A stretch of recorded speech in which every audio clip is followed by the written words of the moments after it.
Animated films have come a long way since their first debut in 1937 with Snow White, and even today, animators are constantly finding quicker ways to animate, more challenges to overcome, and deeper stories to tell.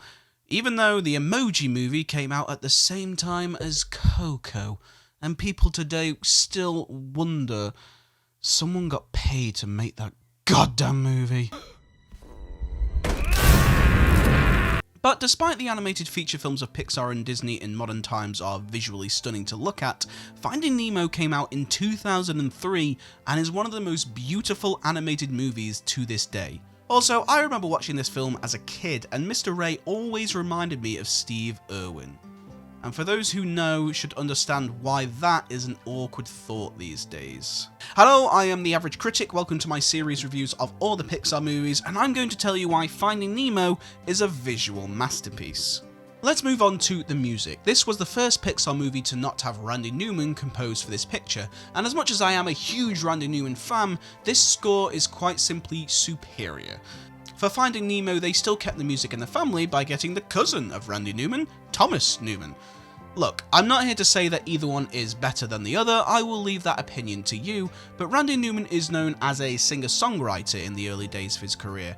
Randy is a pop singer recognised for doing unique tunes with often mordant or satirical lyrics, whereas his cousin Thomas has a huge reputation for solely being a film composer. And with a resume that includes The Shawshank Redemption, The Green Mile, and Pay It Forward, you can see that Thomas Newman has the necessary credentials to do an incredible score. Music always plays an important role in all films, but the score of Finding Nemo is incredibly unique because it doesn't just play to the emotion of the scene and the characters, but has a clear theme throughout all the scores. It has a strong classical piano creating beautiful notes, but also uses flutes, violin, a little bit of guitar. It's a classic Thomas Newman score. You can feel the orchestra's depth of emotion, and listening to this track gives me chills. Every instrument just sounds like it should be played underwater. You know when you go to an aquarium and there's that underwater tunnel experience and that ambient music plays? That's the Finding Nemo score, but makes you feel all the feels. It's been emotional. Let's move on to what is probably the best element of this film, which is the incredible animation. In my opinion, Finding Nemo was the first Pixar film where the animation truly shines. Now, all the films prior to this of course had brilliant animation, but Finding Nemo is just beautiful in scale. This isn't saying the films before this aren't, but even without the context of this story, the film is beautiful. The lighting effects are out of this world, and this film was made in 2003. Now obviously the background is stunning, and Pixar even went on diving trips to research for this movie, and it completely shines through. Every individual detail is there, and it is breathtaking. But a background is nothing without its characters in it.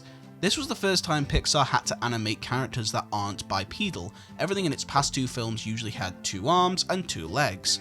Fish obviously have none of these things, and the animators went to great lengths to observe the way fish moved, even going so far as taking already dead fish from their local pet store and photographing their biology for their study. Not only, as I'm sure you can imagine, is very difficult to animate, but also worked very heavily in their favour. Because fish don't have eyelids or eyebrows, this allowed the animators to focus on making the characters very expressive in their faces. So whenever any character is talking or reacting, the details in their eyes and facial gestures is heightened to an incredible high standard. It sounds almost simple, but allowing the animators to focus on facial gestures of the characters mean this film has some of the best moments in animated history, because every scene is amplified to an acute level. Not to mention they use a lot of close-up shots of our characters because of their size. Everything feels intense and it's just beautiful to look at because the attention to detail is exquisite. Even people who I know who don't like this movie, which we will get to later, say that the animation of this film is of the highest regard.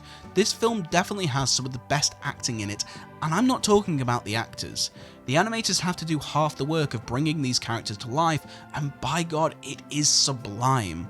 So Pixar have always made a point to improve from their films every time in some way, and all of their films prior have been incredible films, but there's something about the first 5 minutes of Finding Nemo that make it step up in terms of storytelling from their usual standard. It's a giant leap in the right direction. From the opening shot you see this visual setting of the coral reef looking out into the drop-off of the open ocean. We get introduced to Marlin and Coral, who are expecting to have children, and we see an ideal example of the classic way a mother and a father deal with having children very differently.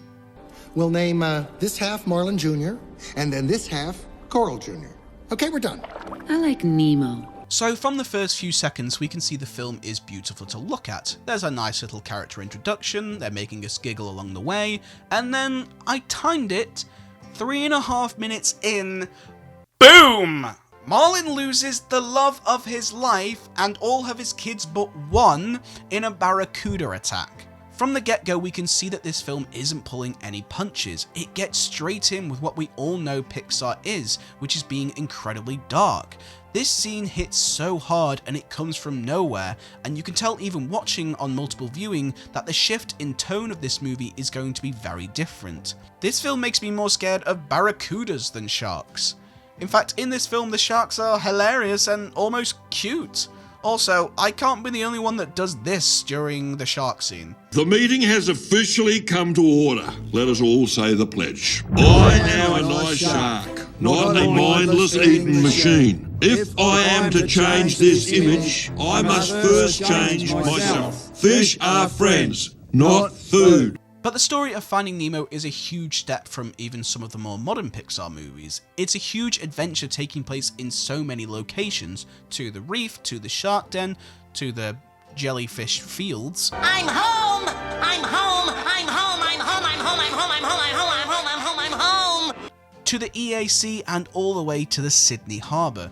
I have never seen a more grand-scale Pixar movie. It's a huge adventure, and the ocean is the perfect gigantic setting for a film like this. Because of the constant change in scenario and scenery, this film feels like chapters in a book, giving it the grand adventure-like scale. Marlin constantly starts a scenario, finds a conflict, and then has to overcome it. This does make the pace feel a little choppy, but it doesn't stop this film from being any more entertaining than it already is. What makes Finding Nemo so different from all Pixar movies really is the message that it brings across. Most films aren't shy of having messages and topics to talk about in movies, but Finding Nemo does things so differently because it takes the viewpoint of the picture and splits it in two.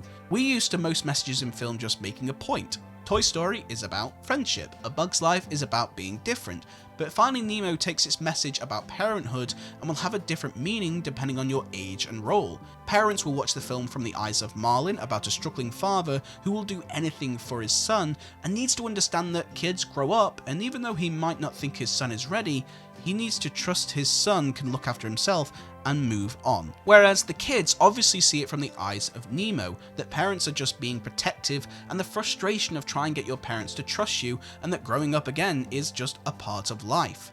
This message is probably even more poignant today, as even though kids are younger than adults, it doesn't mean they aren't smart enough to do their own things. This is why Pixar truly are one of the best film companies out there, because in all their films, they trust the children to be knowledgeable about the more darker subjects. When older films like Bambi get a bigger backlash in today's society because of its more mature content, shall we say, we need to trust our kids to understand, ask questions, and not sugarcoat the world for them. While on the subject of characters in this film, we must talk about one of the more dubious parts of this story. Now, most people I speak to do enjoy this movie, but there is a small portion of people that aren't as fond of it as I am. As we know, the part of Dory is voiced by the lovely Ellen DeGeneres, and as much as I do love Dory, Dory does come close to being one of those annoying animated characters.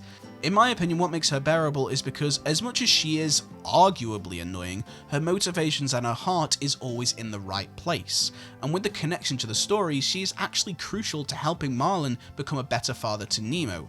Because Marlin needs to learn to be able to trust his son and other fish. This is what Dory does for Marlin.